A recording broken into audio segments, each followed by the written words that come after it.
Hola, mi nombre es Paula Andrea Otálora, estudiante de Administración de Empresas, primer semestre, Universidad Santo Tomás, Cautunja. Mi storytelling se llama Las chicas superpoderosas y la contabilidad.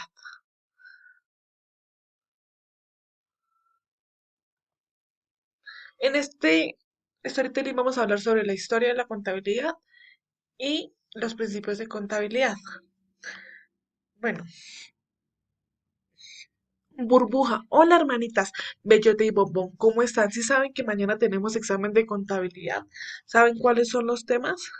Bellota responde, claro que sí, hermanita, pero pensándolo bien, en esos momentos me acuerdo de uno, y es sobre la historia de la contabilidad. Bombón también. Hermanita, yo me acuerdo de otro de los de otro, el cual es los principios de la contabilidad. Burbuja dice, ¿qué les parece si cada una da el aporte de lo que sabe y así podemos estudiar las tres y podemos sacar la mejor nota gracias a lo que sabemos? Cada uno de los temas. Bellota empieza. Lo que yo recuerdo es que la contabilidad se creó con el objetivo o necesidad que tiene cualquier persona que trabaje en el comercio y finanzas. También industria para poder generar la información de los recursos que hay para poder entender si llegó o no a los objetivos que se propuso en cuanto a la contabilidad. Burbuja sigue. Sí, Bellota. Ya empecé a recordar de lo que es la historia de la contabilidad. Hay unos orígenes de la contabilidad. Quiero empezar por uno que recuerdo mucho, el cual es la Edad Antigua. En el año 6000 antes de Cristo hubieron elementos necesarios para considerar la existencia de actividades contables, como la escritura, los números y desde luego elementos económicos necesarios como el concepto de propiedad y la aceptación general de una medida de valor.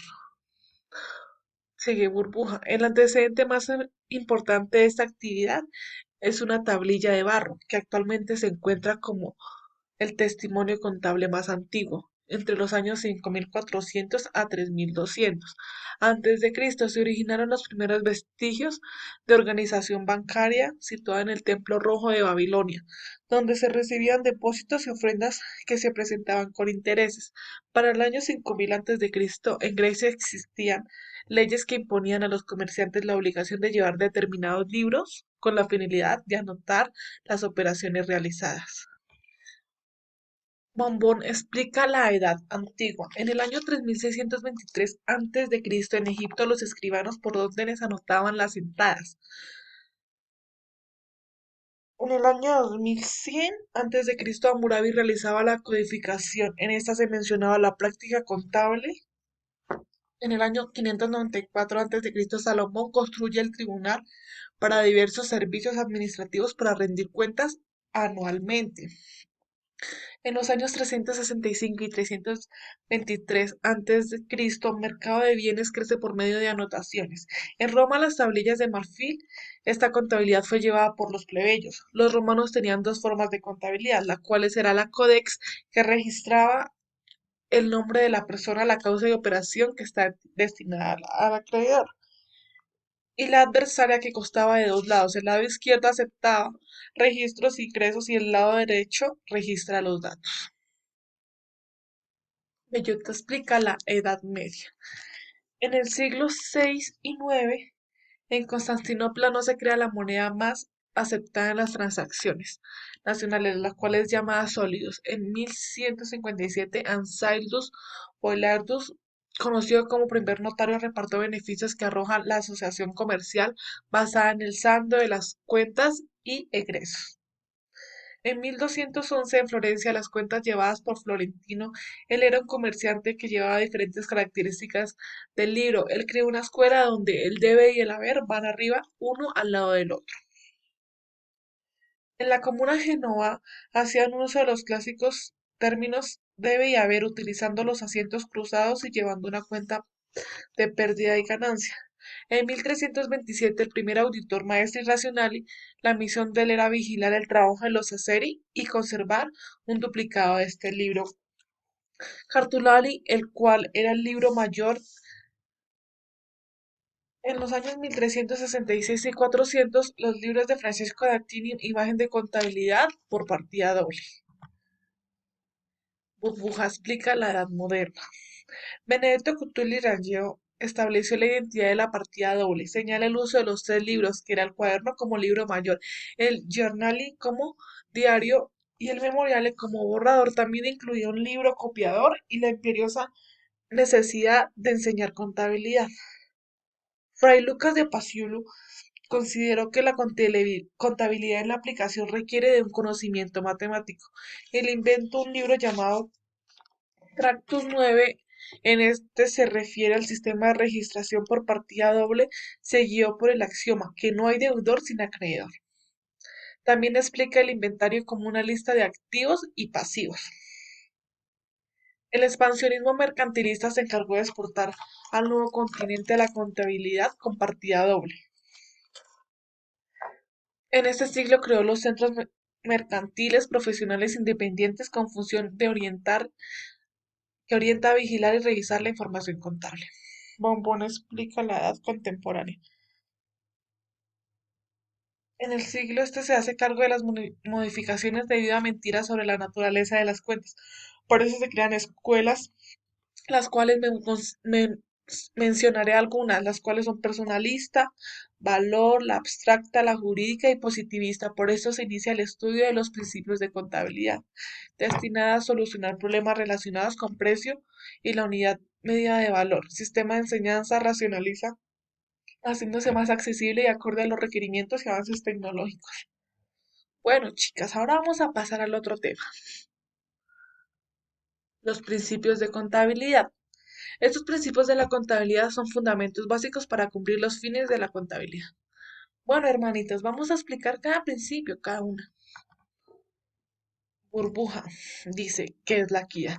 Es el principio fundamental que orienta la acción profesional contable. Equidad es una preocupación en la contabilidad, puesto que lo que sirve o utiliza los datos contables puede encontrarse ante el hecho que los intereses particulares se hallan en conflicto.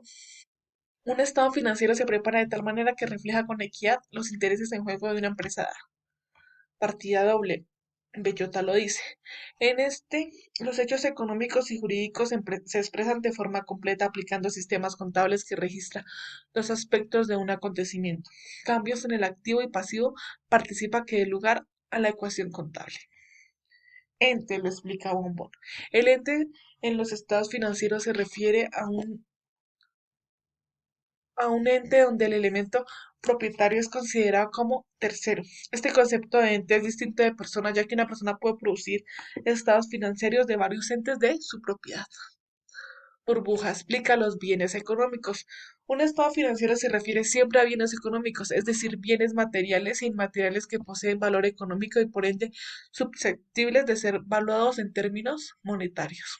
Moneda común denominada, lo explica Bellota, lo refleja el patrimonio mediante un recurso que se emplea para reducir todos sus componentes heterogéneos, una expresión que permite agruparlos y compararlos fácilmente. Este recurso consiste en elegir una moneda y valorizar los elementos patrimoniales aplicando un precio a cada unidad. Bombón explica, empresa en marcha. Una empresa en marcha considerándose que el concepto que informa la mencionada expresión se refiere a todo organismo económico cuya existencia temporal tiene plena vigencia y proyección. Valuación al costo. La evaluación al costo es la que condiciona la formulación de los estados financieros llamados de situación en correspondencia. También el concepto de empresa en marcha, razón por la cual esta norma adquiere el carácter de principio. Bellota explica el periodo. En la empresa en marcha es indispensable medir el resultado de la gestión de tiempos en tiempos, ya sea para satisfacer razones de administración, legales, fiscales o para cumplir compromisos financieros. Devengado lo explica Bombón. Las variaciones patrimoniales que se deben considerar para establecer el resultado económico son los que corresponden a un ejercicio sin entrar a distinguir si se han cobrado o pagado durante dicho periodo. Objetividad lo explica Burbuja. Los cambios en el activo y pasivo y en la expresión contable de patrimonio neto se deben reconocer formalmente en los registros contables, tan pronto como sea posible medirlos objetivamente y expresar esta medida en términos monetarios. Lo explica Bellota, la realización. Los resultados económicos se registran cuando sean realizados, o sea, cuando la operación que los origina queda perfeccionada desde el punto de vista de la legislación o de las prácticas comerciales aplicables y se hayan ponderado fa- fundamentalmente todos los riesgos inherentes a tal operación, se establecerá como carácter general que el conflicto realizado participa del concepto de vengado.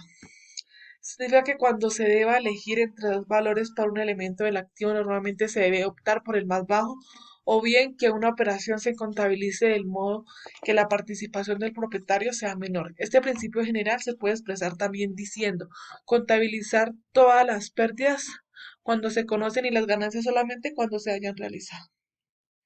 Uniformidad. Los principios generales cuando fueron aplicables y las normas particulares, principios de evaluación utilizados para formular los estados financieros de un determinado ente deben ser aplicados uniformemente de un ejercicio a otro. Se señala por medio de una nota aclaratoria el efecto en los estados financieros de cualquier cambio de importancia en la aplicación de los principios generales y las normas particulares principios de evaluación. Estas son las referencias de las cuales yo saqué toda la información del anterior storytelling. Espero les guste mucho.